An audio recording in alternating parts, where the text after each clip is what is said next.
चरित्रहीनता का पहला दुर्भाग्य तो ये है कि इसे ज़्यादातर मामलों में सेक्सुअल एक्टिविटीज़ के आधार पर देखा जाता है।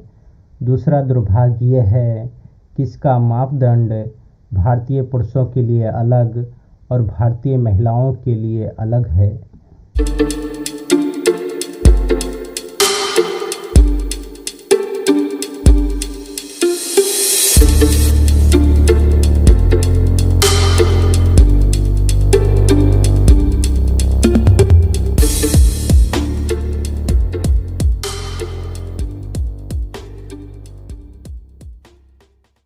प्रत्येक व्यक्ति जीवन में कभी न कभी चरित्रहीन हो ही जाता है। अंतर बस इतना है, जिनके चरित्र लोगों के सामने आ जाते हैं वो बदनाम हो जाते हैं, जिनके छुपे रहते हैं वो सम्मानपूर्वक अपना जीवन जीते रहते हैं।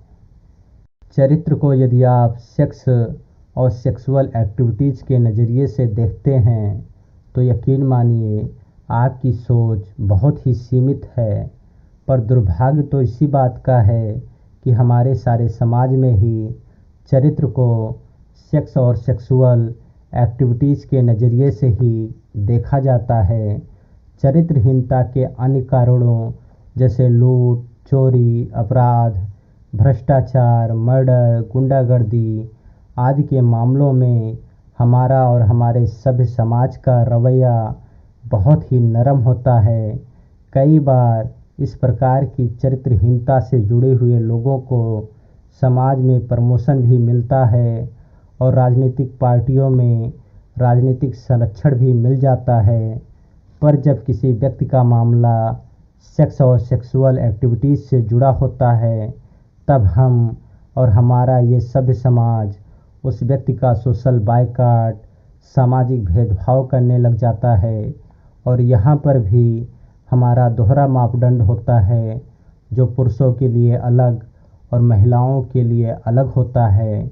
ज़्यादातर सेक्सुअल एक्टिविटीज़ के मामलों में चरित्रहीनता का सारा दोष महिलाओं के सर पर ही फोड़ा जाता है। यहाँ तक कि महिला दोषी भी नहीं है तब भी चरित्रहीनता के सारे लांछन उसी के सर पर मढ़ दिए जाते हैं। सेक्सुअल एक्टिविटीज़ से संबंधित चरित्रहीनता के जितने भी मामले प्रकाश में आते हैं उसमें कहीं ना कहीं पुरुष मानसिकता भी जिम्मेवार होती है। वो पुरुष मानसिकता ही होती है जो महिलाओं का शारीरिक शोषण करने के लिए या उसे या उसके परिवार को बदनाम करने के लिए या किसी प्रकार का व्यक्तिगत बदला लेने के लिए उस महिला का यस बनाकर वीडियो क्लिप बनाकर उस महिला के चरित्र हनन की कोशिश करती है।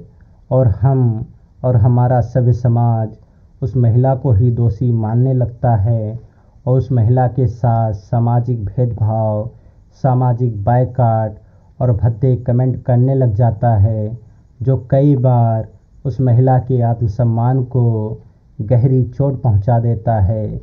महिलाओं के प्रति इस प्रकार के दूषित सामाजिक वातावरण के पीछे हमारी वो धारणा भी कहीं ना कहीं जिम्मेवार है जिसमें बताया गया है कि धन जाने से कुछ भी नहीं जाता, रूप जाने से मनुष्य थोड़ा बहुत खो देता है और चरित्र खो जाने पर इंसान अपना सब कुछ खो देता है। संभवतः यही कारण है कि हमारे भारतीय समाज में रेप और अन्य आपराधिक कारणों के जरिए भारतीय महिलाओं के चरित्र हनन की कोशिश बार बार की जाती है। चरित्रहीनता का पहला दुर्भाग्य तो ये है कि इसे ज़्यादातर मामलों में सेक्सुअल एक्टिविटीज़ के आधार पर देखा जाता है। दूसरा दुर्भाग्य ये है कि इसका मापदंड भारतीय पुरुषों के लिए अलग और भारतीय महिलाओं के लिए अलग है।